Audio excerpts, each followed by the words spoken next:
Hi, and welcome to Between Two Peers, a live stream show where your hosts, Mistress Sassy Seamstress, that's me, and Sir Danger Muppet, that's her, invite a guest from around the known world to answer your pressing questions about life, the universe, and everything SCA related.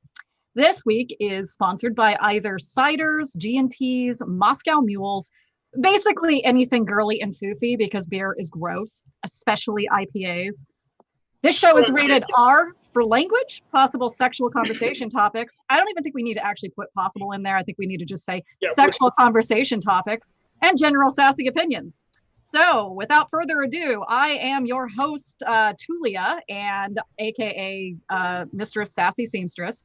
And I'm here to really just drink tonight, and then probably not gonna have like a lot of really like great conversation from me because I'm exhausted. I have two little kittens that kept me up all night long. And after that, I'm gonna turn it over to my sparkling host, Helga.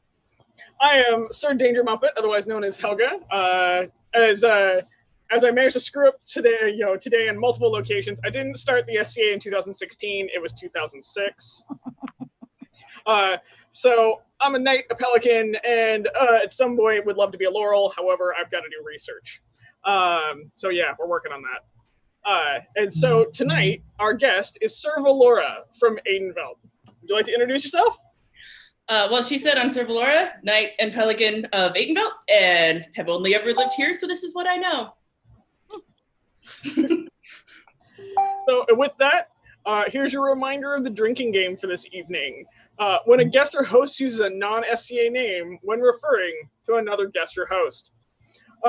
When someone says, before I was a peer, when someone says, within the West Kingdom, or, in Aidenveld, when someone says, when I last reigned, that's only my box to be thrown under. Yeah.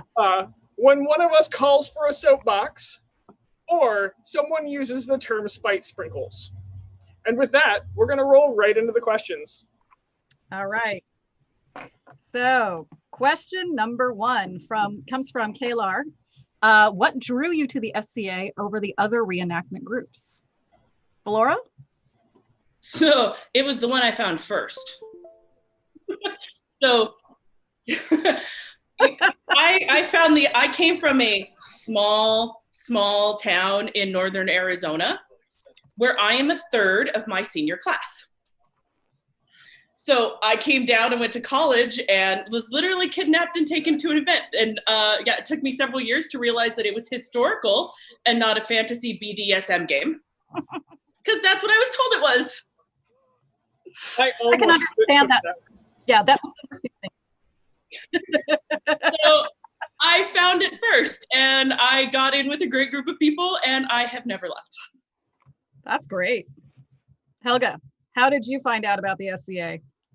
So what drew me to the SCA is, so I kind of ran into the SCA. I grew up in a super small little town called Quincy, and I was pedaling my little bike, and all of a sudden I saw these dudes in armor hitting the shit out of each other in the middle of a park. U-turn, check this shit out.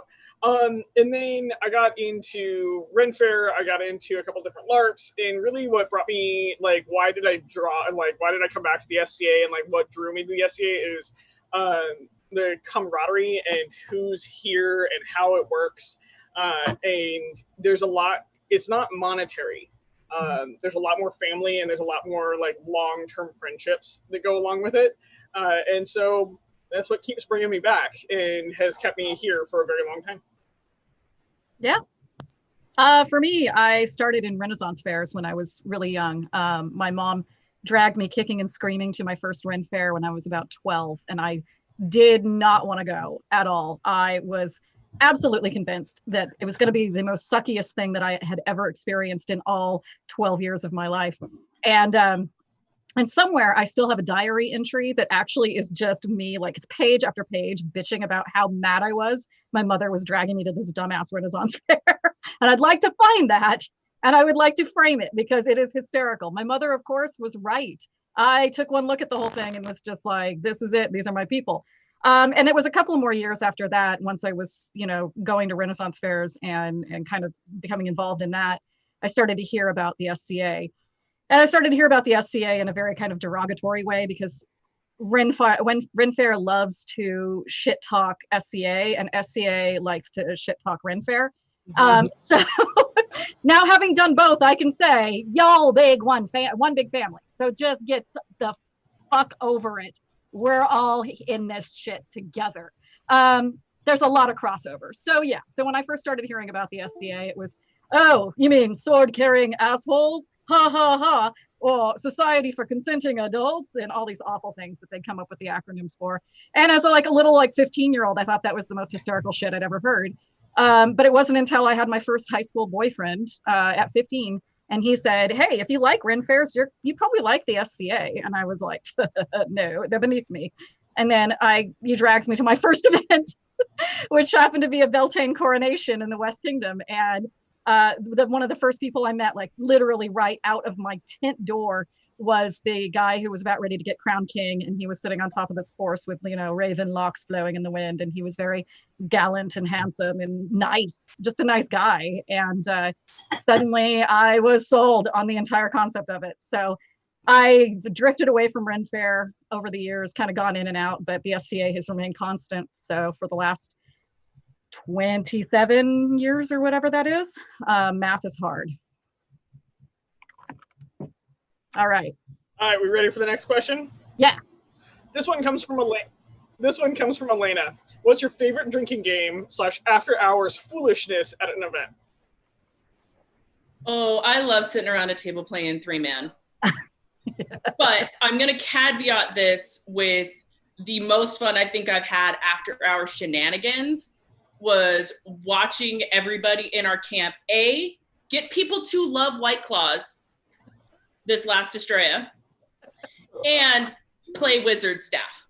Oh, Beer Wizard, yay! That was the best amount of fun with White Claws. I thought Mariana was going to lose her mind as people are like, they're getting crunched and squished and people are leaning on them. And she's like, that sharp metal, you're going to die.